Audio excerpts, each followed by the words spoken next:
Debate, and the honourable member for Brampton North. Thank you, Mr. Speaker, and I'd like to inform you that I'll be sharing my time with the member from Aurora Oak Ridges, Richmond Hill. Mr. Speaker, I'm pleased to rise in the House today to take part in this debate initiated by the official opposition that is putting into question the ability of the Minister of National Defence to carry out his responsibility. I'd also like to take this opportunity to thank the Minister of National Defence for his years of dedicated service to this country. 10 years as a police officer, over 10 years, over 25 years in the Canadian Reserves, and 4 deployments to Afghanistan and Bosnia. So, in our minister, we have a decorated war hero, and this is very uncommon, Mr. Speaker, so I'm proud to have him as my minister. The official opposition has been trying very hard recently to downgrade and diminish the image and the reputation of the minister by making all kinds of insinuations. I have quite a different image of the Minister of National Defence. I remember how honoured he was in November of 2015 to be appointed the Minister of National Defence. I remember how privileged and humbled he was to have the opportunity to serve as Canada's Minister of National Defence. I remember a message he sent to me and to all parliamentarians 3 weeks after his appointment, on November 27, 2015, to be exact, in which he was advocating how, as a government, we are committed to governing for all Canadians and bringing Canadians together, including all parliamentarians. He highlighted the Prime Minister and the government's sincere commitment to renew openness and collaboration in the pursuit of the priorities of this country. He appealed to the fact that each of us, as elected officials, have been selected by your respective constituents to act as their voice and their advocates in Ottawa, and acknowledge that each of us bring value and informed perspectives to the table. The final part of this email to all of us, Mr. Speaker, is one of the most relevant and most valuable elements of the character of this minister. I quote, "With that in mind, I want to personally convey to you that my office is open to all parliamentary colleagues who want to contribute to our work on defence.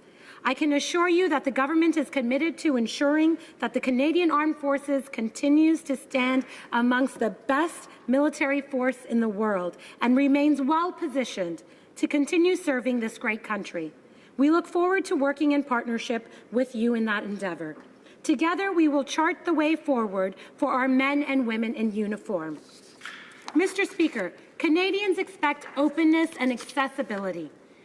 We know that these values are central to a free and civil society.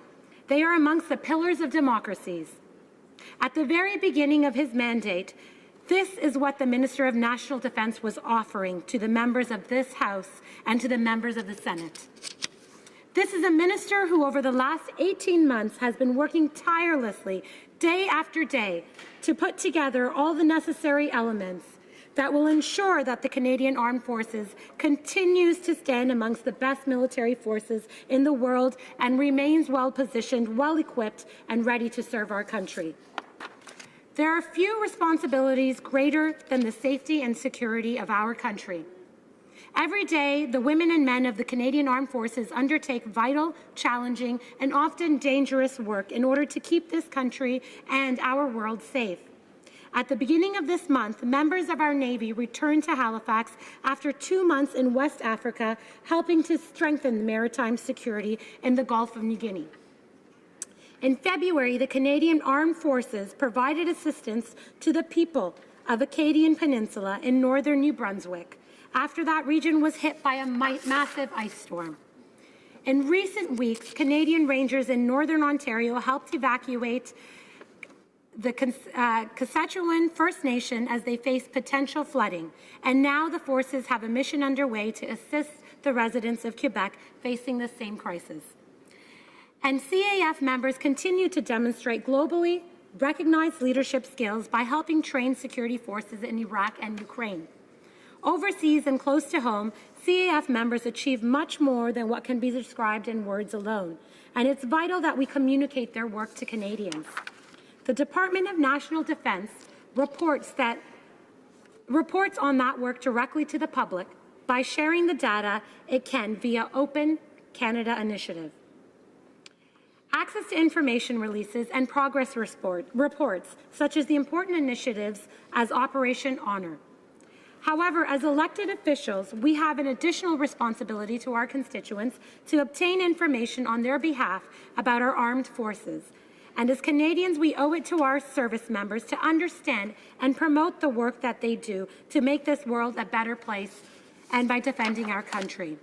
That's why this Minister of National Defence has reintroduced key access opportunities for parliamentarians, opportunities that had been cancelled by the previous government, so that we, as citizens, representatives, can see firsthand how our men and women work to keep Canada safe and secure, and to see how their government is investing in its military.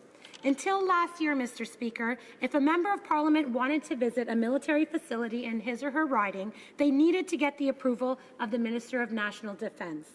In other words, in order for a representative of the Canadian people to tour facilities and understand the perspective of the Canadian Armed Forces, members in her own riding, they had to appeal to those facilities leaders, those who would not know the facilities best, but to the Cabinet Minister in Ottawa.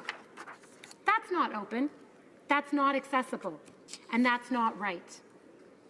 And so in February of 2016, at the direction of this minister, the Department of National Defence and Canadian Armed Forces changed access regulations to make it easier for parliamentarians to visit military facilities.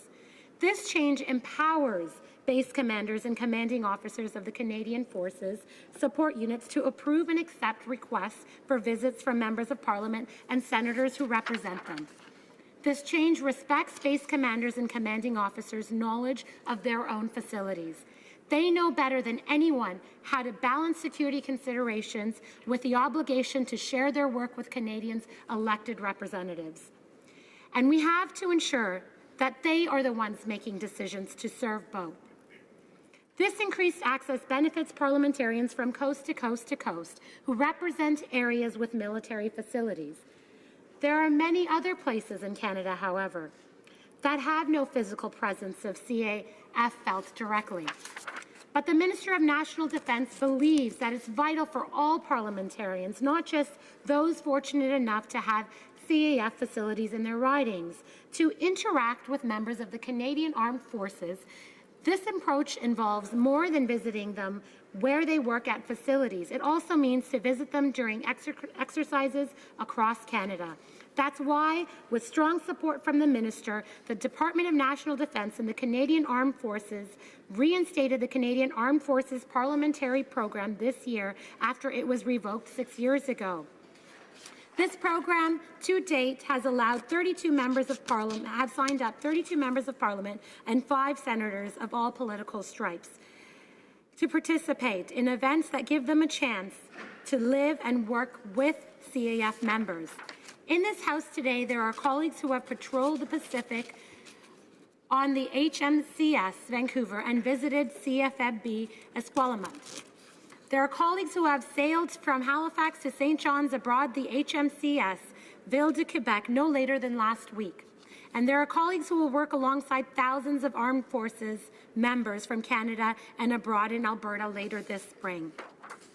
This, Mr. Speaker, is openness and accessibility, and it is this, Mr. Speaker, that this minister that made sure that it happened, because he believes in the notion of open and free government and is not about sharing their work, because he is so proud of the Canadian Armed Forces and of the work of those who sacrifice so much to protect our openness and our freedom with Canadians. Thank you, Mr. Speaker.